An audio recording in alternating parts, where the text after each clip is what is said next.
Right. Right, can everybody see the questions in the, Yes. Do you mind reading it? Sorry, just because I called in.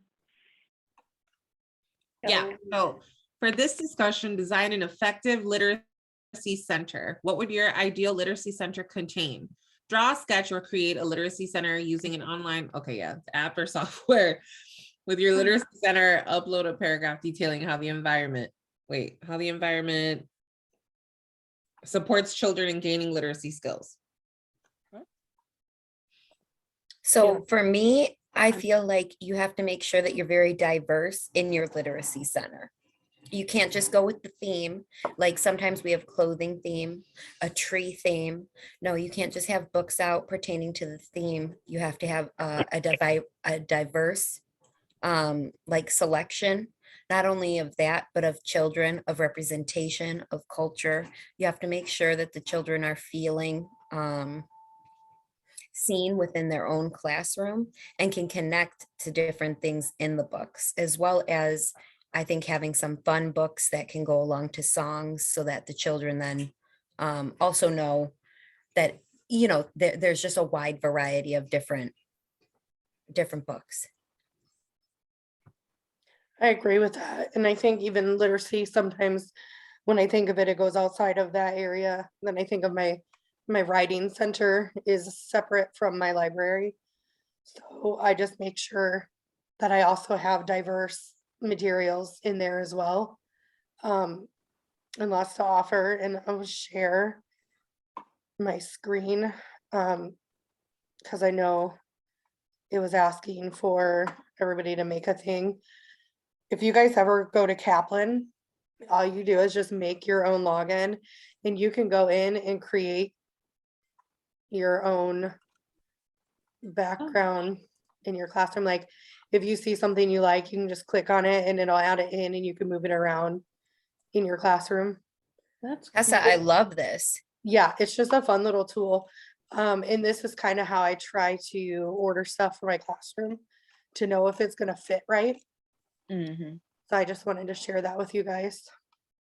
Oh, can you send that to me? Sorry. Yeah, I will. Yep, Thank you. you're welcome. That is cool. Sorry. Go ahead. I agree with everything you guys have said. I also think it's really important to like switch out your books and things in the writing center and stuff like that, because kids get very bored. Like I feel real easily. So it's always important to keep them, you know, engaged and wanting to go back to those centers.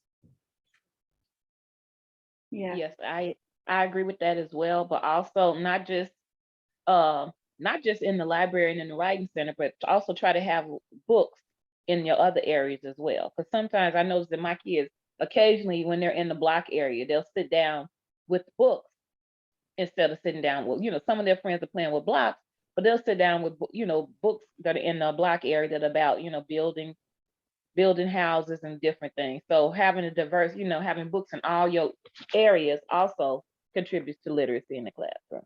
I never thought of that, Carmelita. I'm not gonna lie. We have our little book nook with our little shelf, but I never thought about having, a kitchen book or a recipe book maybe in the Mhm. kitchen area.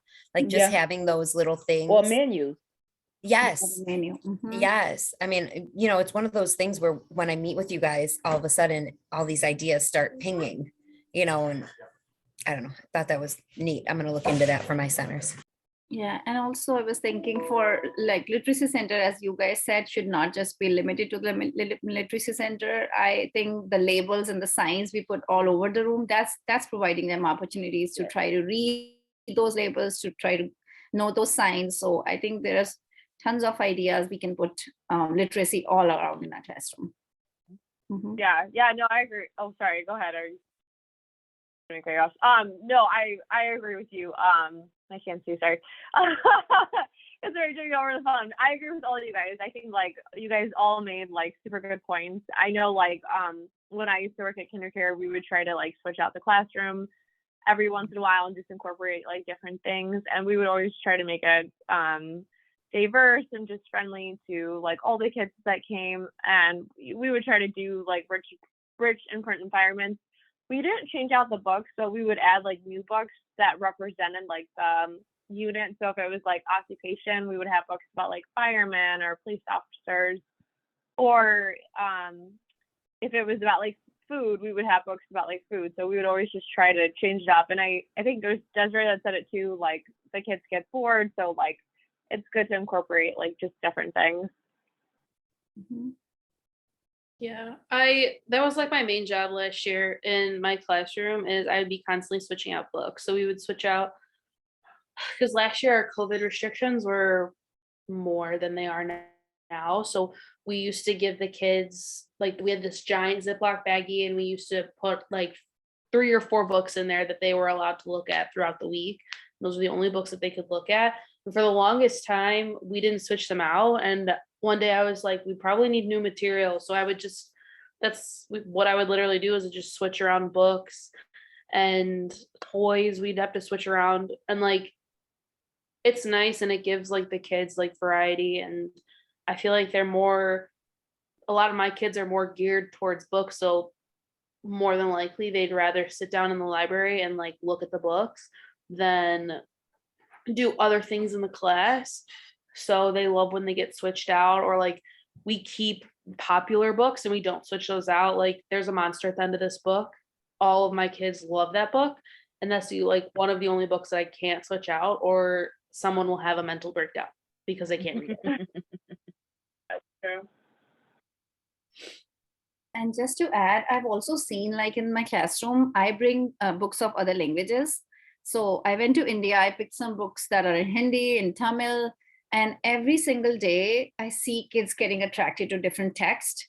They don't know what it is. Like maybe some don't know their ABCs too, so they can't always read. They look at the pictures and the pictures are so interesting to them. So that's a great idea to put different, like all the libraries have those books. So just try them and you'll see how much they get attracted towards those books. They get interested in reading those books. That is fun. I like that, Pooja. I like that too, because not only is representation important for, visually learning and seeing someone like themselves in the book, but also it could be a home language. It could be Braille on the page, but just something different that they're not used to that'll prompt them to ask the questions. So I thought that was really cool. And then when he says about learning to read and making that turn into reading to learn, I think that the hardest thing with pre-K, at least for me, is getting them wanting the books. Once you grab their attention and you have them, we tend to do a lot of our one-on-one interactions in the literacy section so that those kids are feeling the extra love. They're feeling all of this and that when we're reading. Then they want to grab those books more so that they get to sit on your lap and get your snuggles. Do you know? So, we kind of focus in on that to make the literacy more desirable for our kids. Yeah, I agree with that. And looking at the second question here where it leads into, picking 3 learning centers from above. And what meaningful literacy props and writing materials could you add? Carmelita really hit on that. That is something that I have to do in my classroom. So in every single area, I have a little basket on top of one of the shelves and it has books that go hand in hand with that particular center. So like in the Block Center, there's a book called 3 Little Pigs and the Architect. So it's kind of like the original story, but it's changed. So I picked books for that. In my dramatic play, we have menus. We also have old cooking books. And then I have a spot on the wall where we have an environmental print we can read wall. So parents and teachers bring in every week cereal box labels or food box labels, anything that children can recognize, because that's how they first begin to read. And I just make sure that I have those around, but I also have their size, tiny little, what do you call them? Clipboards with paper and a pencil on them so that they can always write no matter what center they're in. Sure. Yeah, I think you pretty much covered everything, Tessa. It's like, yeah, Yeah, I was like, I don't know what else to add. right? Like for dramatic centers, do menus that they can look and they know when we go to a restaurant, they can pretend play a restaurant. One can take orders, one can write down. I also was thinking about like alphabet displays. Mhm. If you don't know what do I write, maybe you can just look at the letters and practice writing your letters. And as you say, clipboards and pencils always there, Right. and labels everywhere. Like you mentioned environmental print too. So we do that too. We bring in UPS signs and Target signs. So they all pretend going to the UPS store, I'm going to the Target store. So that's all literacy, and that's all encouraging them to just read and write and talk about it. I know in the older grades, they have like word walls. Mhm. And Oh, that helps. yeah. Yeah. My class I'm is sorry, go- done It's unheated? colored by numbers.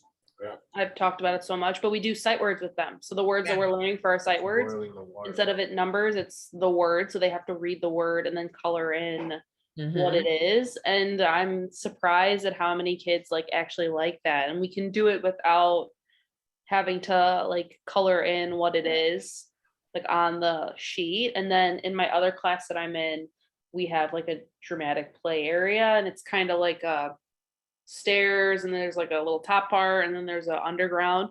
Well, we change it every couple of weeks.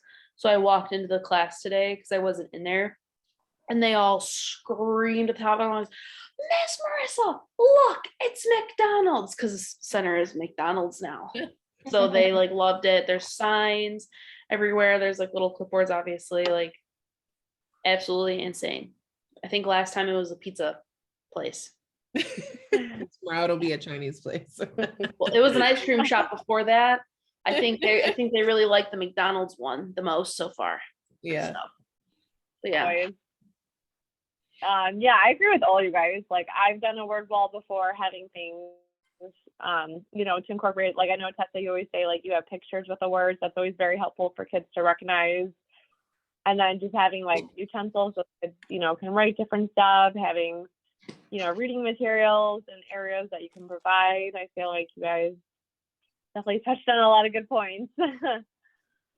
For me, when I do the outdoor play, I make sure that we have chalk and water available so that if the kids want to do a design or a shape using chalk, using water, we do the guns, but with like not the water guns, but like the spray bottles.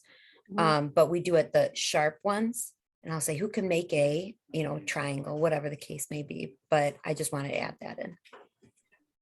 And I agree with everything you ladies have said. They are all great ideas and things that we should do. The interesting thing is that when you introduce it to the kids, they just seeing the excitement in their eyes because it's something different. And that's what we want them to be excited about literacy. So yeah, I absolutely agree. We have to try to switch things up and introduce new materials every so often, you know, just to spark that new little interest. Like, oh, okay, we were doing this before, but now we can do it this way. I agree.